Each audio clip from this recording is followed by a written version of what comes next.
June 13th, 2020, Mark Vogt, North American Robotics. We're here at the Barnstormers Field, getting ready to do my first ever foot-launched bungee cord. I still have the full 100 feet of line. I only walked back about 15 paces at the very most. That orange marker you see over there is the neutral, zero tension point. I've got a foot launch here. I've made the cable on the end so that this should come up right about in the middle of the rails, you'll see, so that the plane is going to sit there and it'll already be under tension, like when you're water skiing. I've got my foot mounted cable there ready to go. It's actually a really breezy day. Winds are coming out of the northeast at easily 15 to 25 miles an hour. There's the windsock. I'm going to leave this off to the side up against the table. The camera's going to be sitting right there so that the wind can't knock it around. We are going to get situated here a little bit. Double check to make sure everything's visible. And I'm going to go battery up the plane. We're running the Apprentice 2, and you're probably going to ask why. Because I can afford to lose the Apprentice 2. All it is duct tape, and that thing goes back together. All right, I'm powering up the transmitter in manual mode. I think it's manual. We're going to find out if it's manual after I power the plane up. It's in position 0. I think I was following the Mike Vogt method on this last year. But later I'll fix that. All right, I'm putting the battery in. I need my low voltage meter. Need my adapter.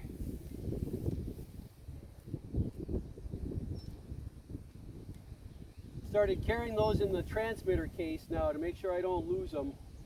I think that's a smart move. Low voltage meter. Charge is 12.5 volts on 2200 milliamp hours. Should be fine for a test flight.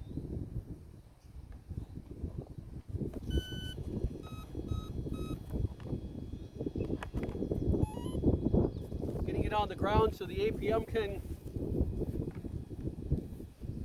get synchronized.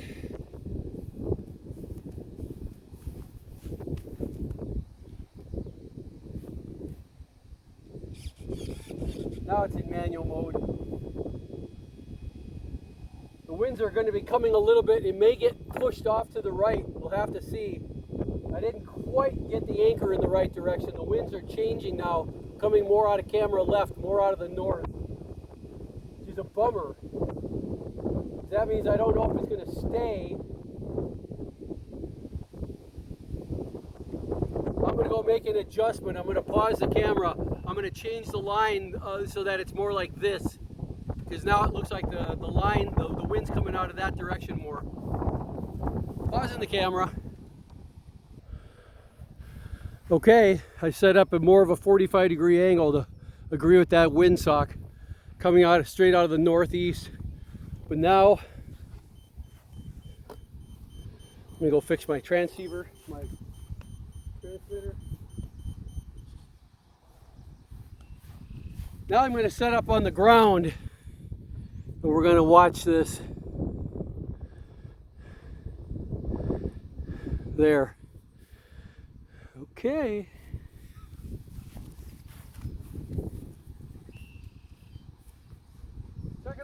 Checking all the flight controls. Bank right, bank left, up, down, right rudder, left rudder, power. Yeah, we're rocking.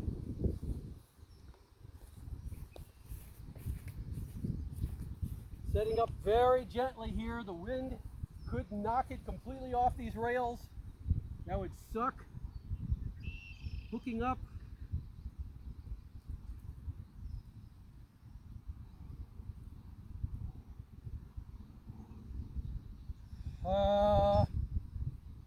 My foot pedal is right underneath the wing of the plane. so I can't activate it.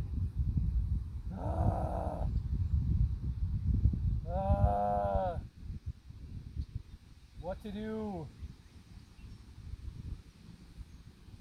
I've got to shorten the foot so that my tail is right there, otherwise my tail is going to get torn off. This is less than ideal. The wing, the rear elevator is in between the rails, which means it could get literally torn off on takeoff. Unimpressive. I'm trying to think of how to fix this. I think I know of a way. I have to take the tension off the cable.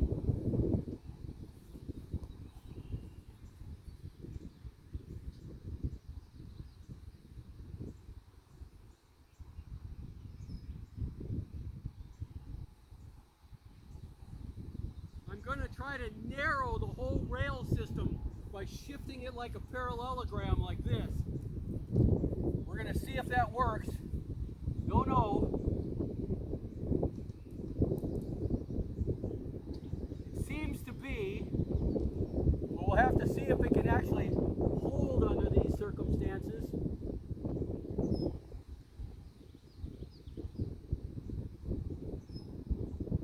I have no idea if this is going to work.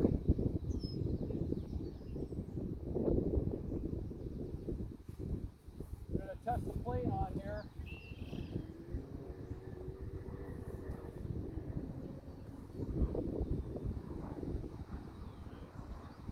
Man, there's not much of a runway for this. This is uncool. This whole rail contraption, too wide, too short. I'm really disappointed suddenly, Mike. It's like it's only good for a flying wing, something that has a very short fuselage.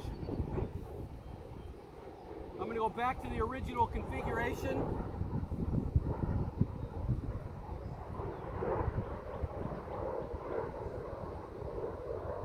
And instead I'm going to try something crazy. I'm only going to use the foot launch, but the plane is going to stay on the ground. Yeah, this will be interesting.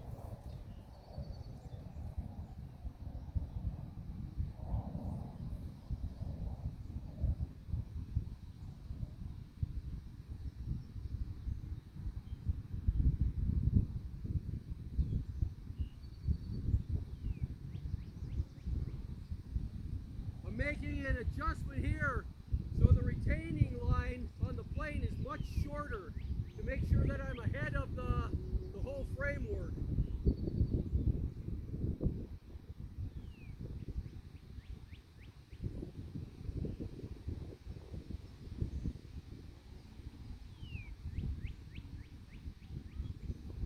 All right, let's see if that works.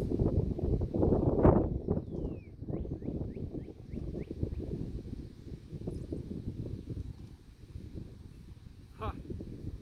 This is going to be interesting. Hooking it up.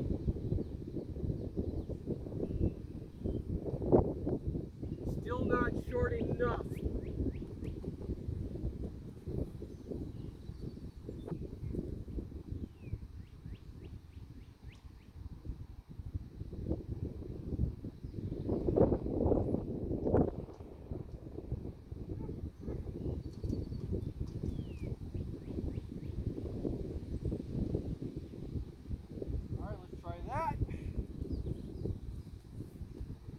That should do it.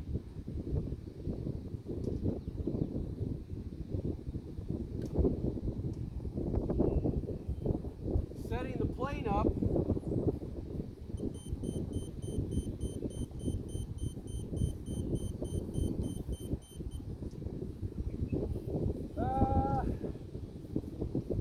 I need the tail to clear this framework too. And I'm not convinced that's the case yet.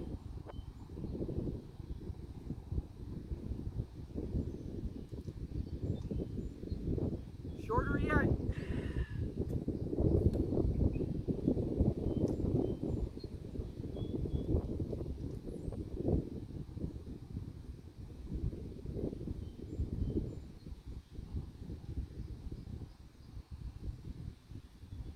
That's about as short as I can make it and have it still stay hooked on the plane.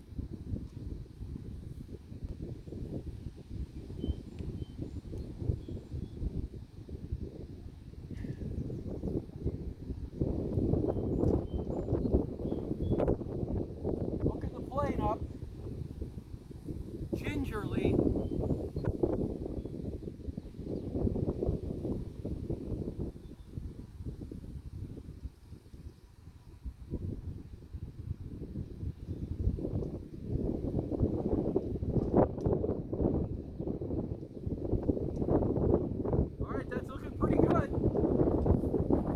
Next strap.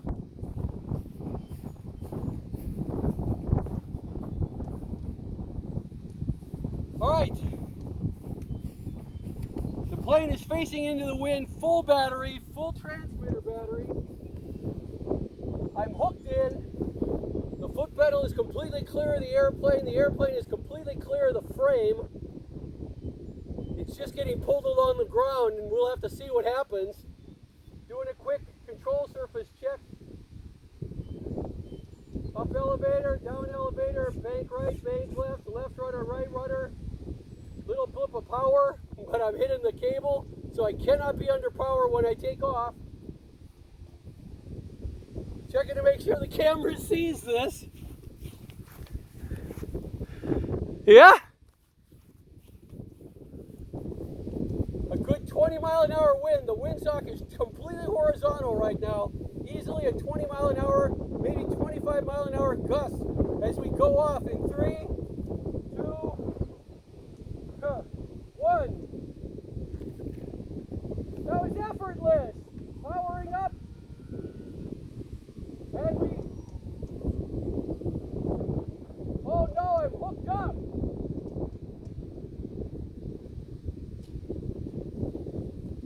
The cable got hooked on the plane's leg, but I managed to land it without a horrible crash. But it did take off very nicely. I'm going to pause the camera, go get the plane, do an assessment, and we'll tell you how it went. Unbelievably, the plane was unscathed. It went down softly, even though I was landing in a tailwind. It's back and connected again. What I did do is remove a couple of the extra little pieces of what do you call it? The little fuzz that's supposed to make it easy, like a streamer. I took that off, thinking that that might have been what got caught on the gear. And we're going to try again. So the plane's all hooked up, still under full power, testing the control surfaces. Pitch up, pitch down, turn right, turn left, bank right, bank left. Not going to test the motor. We're going to take off again. We reposition the plane.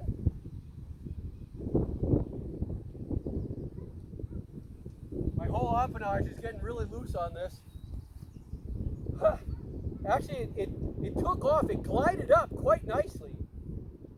Taking off in 3, 2, 1. All right, there it cleared, and now we're powering up, and we're flying. This is in manual mode. It's really windy. Oh, my empennage is broken. My empennage is broken. Powering off. Trying to just glide into the wind.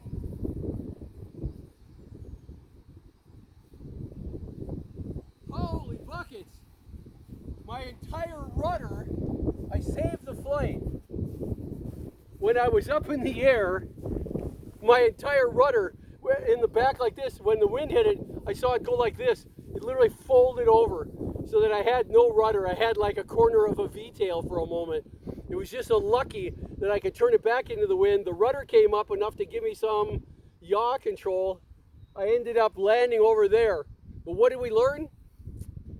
Taking off from the ground even with that little foot pedal. was all that I really needed. I don't even need the framework, except I'm gonna, you know, like a flying wing, I would need the framework. But other than that, I gotta find a way to anchor the trigger on the ground, and then launching with just regular wheels actually went really nicely. If I had tape, I'd tape it up and I'd be trying to fly again. But lesson learned. If I had to do anything differently, I'm going to take that whole framework apart. I'm going to go and see if the pipes that it's made out of are like the equivalent of standard PVC. The corners are nice. Let me go get them for you. The corners are nice because they can be tightened without putting glue on them. Let me bring the camera up here instead.